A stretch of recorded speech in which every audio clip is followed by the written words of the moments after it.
So, why is Islam set up in several religions like Shia and Sunni? Why can't it just be one? It is one.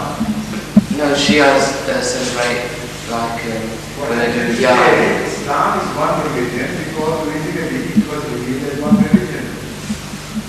There was no Shiaism or Sunnism or Brahmanism or Wahhabism when Islam was revealed. So, the fact is that in the final analysis there is just one religion. But afterwards, when Hazrat Muhammad Mustafa sallallahu alaihi wasallam, the Prophet of Islam, passed away, and also Khilafat-e-Rashida was ultimately broken up, and the Muslims were deprived of the blessings of Khilafat-e-Rashida, which could keep them on one hand in every respect. Then the problems created because of different understandings. People from all different religions joined Islam, and they brought new ideas, or rather older ideas, along with them. They were not trained under the blessings of Hazrat Muhammad Mustafa sallallahu alaihi wasallam or his companions. The result was that there was a difference in the angle of perception.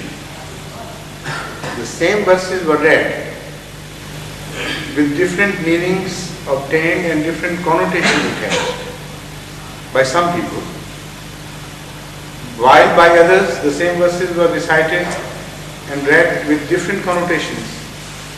The result was that new concepts began to appear from the same book because the understandings were different. And this happens not only with religions but with every book, every piece of literature in fact.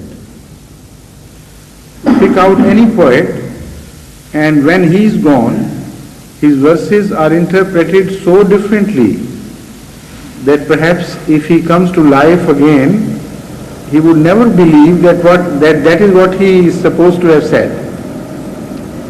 Things are completely distorted, and nobody is there to check or give a guarantee about one particular meaning that this is correct. So when these differences arose in the first place, they were quite genuine. So there was nothing wrong with that. What was wrong was the attitude of different people to each other. There was no reason to fight between themselves. There was no reason to fight between themselves, to settle the issues with force, with coercion, with intolerance. That is what is wrong about sectarianism. Nor was there need for different sects to be formed as distinct from each other. People could have different views about a verse of the Holy Quran or about traditions, and they could have, it was possible for them, they could have lived together in unity and to give ears to their differences like human beings and discuss the differences decently. If that had happened, then there would not have erupted any sects. But unfortunately, it was not only the knowledge or true perspective which deteriorated, but also the moral fiber deteriorated by the passage of time.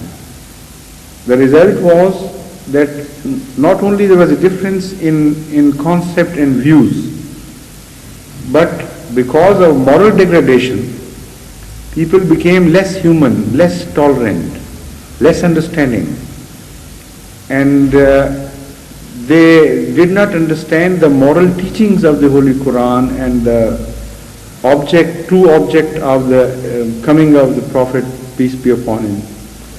The result was that the differences, instead of putting to good use, instead of being a source of mutual consultation and progress, they became a source of further degradation. And it was the wrong attitude of intolerance and addition of force into religious dogmas that created all that havoc that you see today and you abhor. Otherwise, just for a difference to erupt, it is absolutely acceptable to Islamic concept. Even it can be and lead you to some achievements, mental progress, mental development. This is why Hazrat sallallahu alaihi wasallam is known to have said, "Ikhtilafu ummati rahmatun."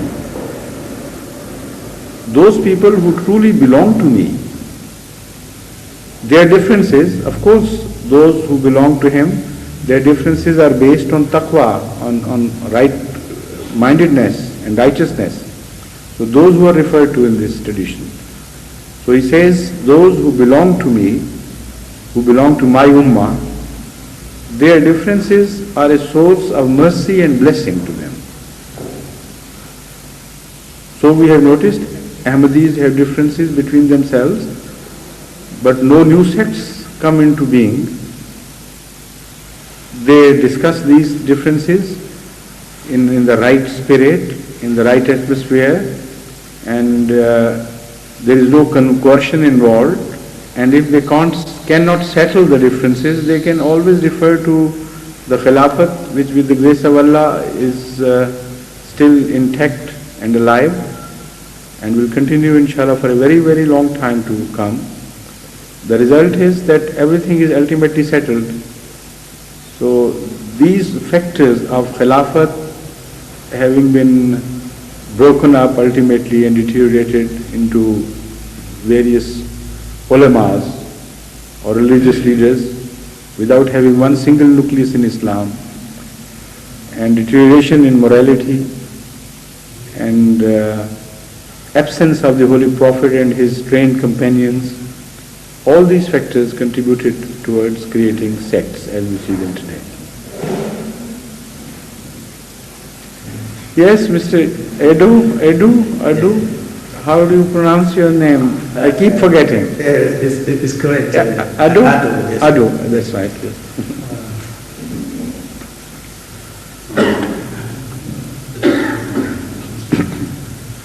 Assalamu alaikum.